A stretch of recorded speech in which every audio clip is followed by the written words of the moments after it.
கடலில் 80 கிலோமீட்டர் வேகத்தில் சூறாவளி காற்று வீசும் என்பதால் வருகின்ற 10ஆம் தேதி வரை புதுச்சேரி மீனவர்கள் கடலுக்கு செல்ல வேண்டாம் என்று எச்சரிக்கை விடுக்கப்பட்டுள்ளது. தென்கிழக்கு வங்கக்கடல் பகுதியில் நிலவும் வளிமண்டல கீழடுக்கு சுழற்சி சனிக்கிழமை காற்றழுத்த தாழ்வு பகுதியாக உருவாகக்கூடும் என்று சென்னை வானிலை ஆய்வு மையம் தெரிவித்துள்ளது. வரும் 8ஆம் தேதி இது காற்றழுத்த தாழ்வு மண்டலமாக வலுப்பெற்று வடக்கு திசையில் நகர்ந்து மத்திய வங்கக்கடல் பகுதிகளில் புயலாக வலுப்பெறக்கூடும் என்று கணித்துள்ளது. இதனால் தென்கிழக்கு வங்கக்கடல் மற்றும் அதனை ஒட்டிய பகுதிகளில் மணிக்கு 50 முதல் 80 கிலோமீட்டர் வேகத்தில் சூறாவளி காற்று வீசும் என்று தெரிவிக்கப்பட்டுள்ளது. இதனால் 7 முதல் 10ஆம் தேதி வரை புதுச்சேரி மீனவர்கள் மீன்பிடிக்க செல்ல வேண்டாம் என்று எச்சரிக்கை விடுக்கப்பட்டுள்ளது. ஏற்கனவே புதுச்சேரி பிராந்தியத்தில் மீன்பிடி தடைகாலம் அமலில் உள்ள நிலையில் நாட்டுப்படகுகளில் மீன்பிடிக்க செல்ல வேண்டாம் என்று அறிவுறுத்தப்பட்டுள்ளது. ராகுல் காந்திக்கு தண்டனை வழங்கிய நீதிபதி உள்ளிட்ட 68 பேருக்கு அவசரகதியில் பதவி உயர்வு வழங்கியது குறித்து குஜராத் மாநில தலைமைச் செயலாளர் நேரில் ஆஜராகி விளக்கமளிக்க உச்சநீதிமன்றம் உத்தரவிட்டிருக்கிறது. அவதூறு வழக்கில் காங்கிரஸ் முன்னாள் தலைவர் ராகுல் காந்திக்கு தண்டனை வழங்கிய நீதிபதி ஹரிஷ் பர்வாமிற்கு கூடுதல் மாவட்ட நீதிபதியாக பதவி உயர்வு அளிக்கப்பட்டது. இவருடன் சேர்த்து மேலும் 67 பேருக்கும் குஜராத் உயர்நீதிமன்ற பரிந்துரை அடிப்படையில் பதவி உயர்வு வழங்கப்படுவதாக கடந்த ஏப்ரல் 18ஆம் தேதி அம்மாநில அரசு அறிவிப்பாணை வெளியிட்டது. இதனை எதிர்த்து குஜராத் நீதித்துறை அதிகாரிகள் ரவிக்குமார் மேத்தா மற்றும் சச்சின் மேத்தா ஆகியோர் உச்சநீதிமன்றத்தில் மனு தாக்கல் செய்தனர். சீனியாரிட்டியை முறையாக பின்பற்றாமல் இடஒதுக்கீடு மூலமாக பதவி உயர்வு வழங்குவது சட்டவிரோதமானது என்று மனுவில் தெரிவித்திருந்தனர். இந்த வழக்கை விசாரித்த நீதிபதி MR ஷா தலைமையிலான அமர்வு அவசரகதியில் இந்த பதவி உயர்வு அளிக்கப்பட்டது ஏன் என்று கேள்வி எழுப்பியுள்ளது. சீனியாரிட்டியை முறையாக பின்பற்றாதது ஏன் என்றும் கேள்விகளை எழுப்பிய நீதிபதிகள் இதுகுறித்து மாநில அரசு செயலர் நேரில் ஆஜராக உத்தரவிட்டு வழக்கு விசாரணையை திங்கட்கிழமைக்கு ஒத்திவைத்தனர்.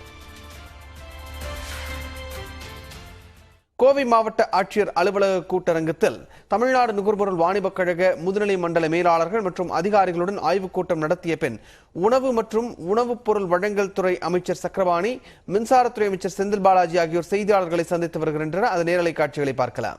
அரசு பொறுப்பேற்ற 2021ஆம் ஆண்டு 43 லட்சம் மெட்ரிக் டன் கொள்முதல் செய்யப்பட்டது. 2022ஆம் ஆண்டு 50 ஆண்டு சாதனை 45 லட்சம் மெட்ரிக் டன் கொள்முதல் செய்யப்பட்டிருக்கிறது. இந்த ஆண்டு இதுவரை 37 லட்சம் மெட்ரிக் டன் கொள்முதல் செய்யப்பட்டு வருகின்ற செப்டம்பர் மாதத்துக்குள்ளாக 45 லட்சம் மெட்ரிக் டன் இலக்கை அடைவோம் என்று நாங்கள் எதிர்பார்க்கிறோம். குறிப்பாக நெல்லை கடந்த காலத்திலெல்லாம் 103 இடங்களில் திறந்தவெளி சேமிப்பு கிடங்கு இருந்தது. அதையெல்லாம் இன்றைக்கு இருக்கக்கூடாது என்பதற்காக மாண்பு முதலமைச்சர் அவர்கள்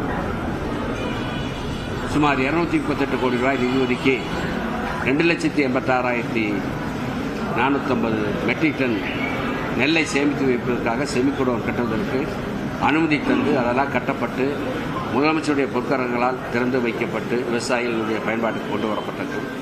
அதோடு அது மட்டும் இல்லாமல் எங்களுடைய தமிழ்நாடு வாணிபக் கழகம், அதே மாதிரி கூட்டுறவு நிறுவனத்தால் கட்டப்பட்ட கட்டடங்கள், வேளாண்மை துறையால் மார்க்கெட்டிங் கமிட்டி மூலமாக கட்டப்பட்ட கட்டடங்கள் என்று சுமார் 7 லட்சம் மெட்ரிக் டன் நெல்லை சேமித்து வைப்பதற்காக கவர்டுக்குடன் இன்றைக்கு கண்டறியப்பட்டு சுமார் 10 லட்சம் மெட்ரிக் டன் நெல்லை சேமித்து வைப்பதற்கான இன்றைக்கு முயற்சியிலே அரசு நடவடிக்கை எடுத்திருக்கிறது.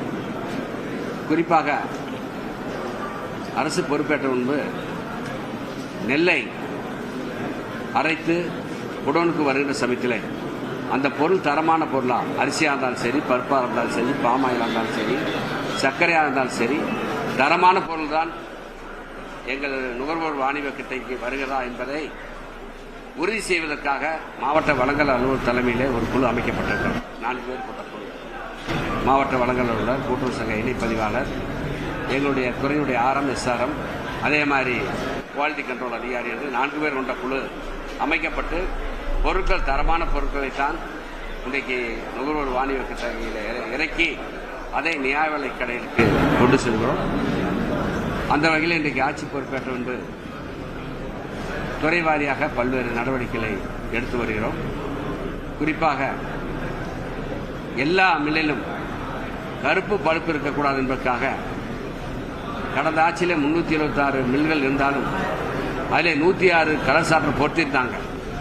ஆனால் அதையெல்லாம் அவர்கள் அந்த கலர் சாற்றை பொருத்தித்தான் நெல்லை அரைக்க வேண்டும் என்று அவர்கள் அதை அவர்களுக்கு அறிவுறுத்தவில்லை. ஆனால் மாண்புமிகு முதலமைச்சர் அரசு பொறுப்பேற்ற முன்பு அரிசி கருப்பு பழுப்பு இருக்கக்கூடாது என்பதற்காக 747 ஆலைகளிலும் கலர் சாற்றர் பொருத்தப்பட்டு கருப்பு பழுப்பு இல்லாத அரிசியை இன்றைக்கு நாங்கள் பொதுமக்களுக்கு வழங்கிக் கொண்டிருக்கிறோம். எங்கள் தமிழ்நாடு நுகர்வோர் வாணிப கழகத்துக்கு சொந்தமான 21 MRM அதிலையும் கலர் சாற்றர் பொருத்தப்பட்டு இன்றைக்கு அரிசி பொதுமக்களுக்கு தரமான அரிசியை வழங்கிக் கொண்டிருக்கிறோம். அதோடு மாண்புமிகு முதலமைச்சர் உணவுத்துறை அமைச்சர் சக்கரபாணி அவர்கள் செய்தியாளர்களை சந்தித்த நேரலை காட்சிகளை தற்போது நாம் பார்த்தோம். இது தொடர்பான மேலதிக தகவல்களை தொடர்ந்து அடுத்தடுத்து வரும் செய்தி தொகுப்பில் நாம் பார்க்கலாம். தொடர்ந்து மற்ற செய்திகளை பார்க்கலாம் ஒரு சிறு இடைவேளைக்கு பிறகு.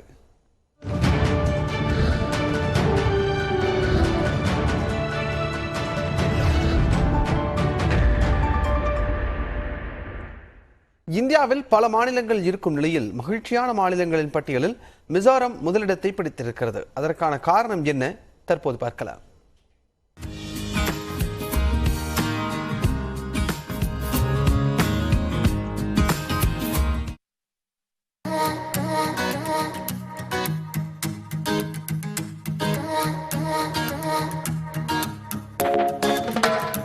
மகிழ்ச்சி என்பது மனிதருக்கு இன்றியமையாத ஒன்று. மகிழ்ச்சியை தேடியே இந்த மனித சமூகம் இயங்கிக் கொண்டிருக்கிறது. சமீபத்தில் வெளியான உலகின் மகிழ்ச்சியான நாடுகள் பட்டியலில் தொடர்ந்து 6வது ஆண்டாக பின்லாந்து முதலிடத்தை பிடித்திருந்தது. இந்தியா 125வது இடத்தை பிடித்ததோடு மனிதவள மேம்பாட்டு குறியீட்டில் மோசமாக செயலாற்றி இருப்பதும் பேசுபொருளானது. இந்நிலையில் இந்தியாவின் மகிழ்ச்சியான மாநிலம் எது என்பது தொடர்பாக நடத்தப்பட்ட ஆய்வில் வடகிழக்கு மாநிலமான மிசோரம் முதலிடம் பிடித்து அசத்தியிருக்கிறது.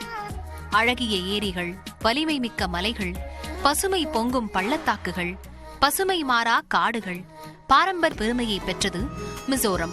கடினமான சூழ்நிலையிலும் மாணவர்கள் வளர்ச்சிக்கான வாய்ப்புகளை மிசோரம் வழங்குவது ஆய்வில் தெரிய வந்துள்ளது.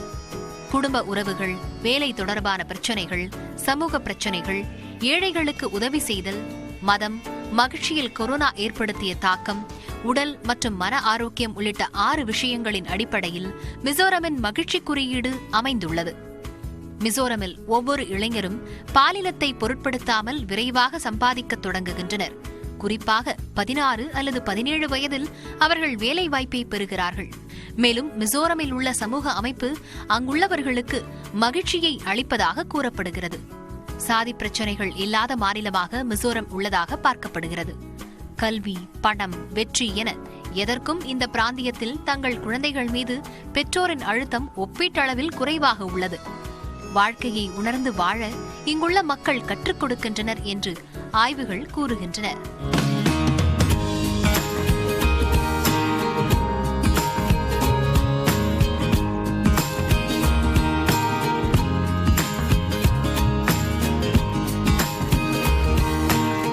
நியூஸ் 18 தமிழ்நாடு செய்திகளுக்காக சிறப்பு செய்தியாளர் ஸ்ரீராம்.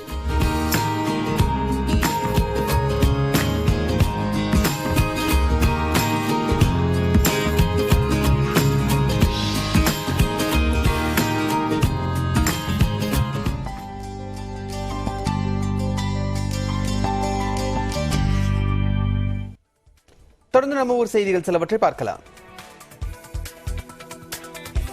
நாமக்கல் மண்டலத்தில் முட்டையின் விலை 5 காசுகள் உயர்ந்தது. நாமக்கல் மண்டலத்தில் முட்டை கொள்முதல் விலை 4 ரூபாய் 25 காசுகளாக இருந்தது. இந்த நிலையில் முட்டை ஒருங்கிணைப்பு குழு கூட்டத்தில் முட்டையின் கொள்முதல் விலையை 5 காசுகள் உயர்த்த முடிவு செய்யப்பட்டதை தொடர்ந்து 4 ரூபாய் 30 காசுகளுக்கு விற்பனை செய்யப்படுகிறது. கறிக்கோழி விலை கிலோவிற்கு 2 ரூபாய் உயர்ந்து 105 ரூபாய்க்கும், முட்டைக்கோழி கிலோ 78 ரூபாய்க்கும் விற்பனை செய்யப்படுகிறது. கிருஷ்ணகிரி அருகே ஊருக்குள் புகுந்த 2 யானைகள் அங்குள்ள ஏரியில் ஆனந்தமாக குளித்து மகிழ்ந்தன.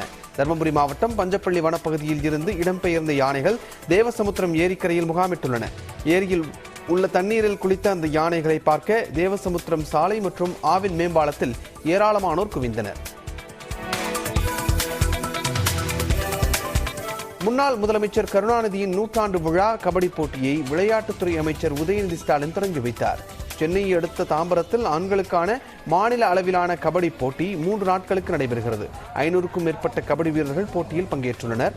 3000 பார்வையாளர்கள் அமர்ந்து போட்டியை பார்க்கும் வகையில் ஏற்பாடு செய்யப்பட்டுள்ளது.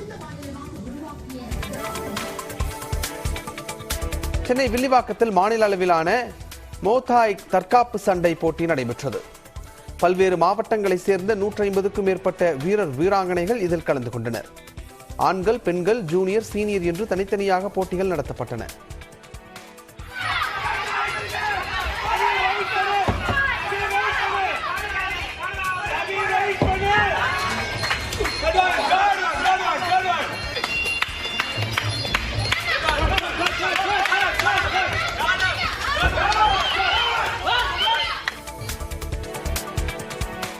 ராணிப்பேட்டை மாவட்டம் முத்துக்கடையில் சிமெண்ட் கான்கிரீட் தடுப்பு சுவர் மீது அரசு பேருந்து மோதிய விபத்தில் 10க்கும் மேற்பட்டோர் காயம் ஏற்பட்டது. 30க்கும் மேற்பட்ட பயணிகளை ஏற்றிக்கொண்டு சித்தூரிலிருந்து சென்னை நோக்கி வந்த அரசு பேருந்து சென்னை ஆந்திர தேசிய நெடுஞ்சாலையின் நடுவே அமைக்கப்பட்டிருந்த கான்கிரீட் சிமெண்ட் தடுப்பு சுவர் மீது மோதியது. இதில் காயமடைந்த 10 பேர் மருத்துவமனையில் அனுமதிக்கப்பட்டனர்.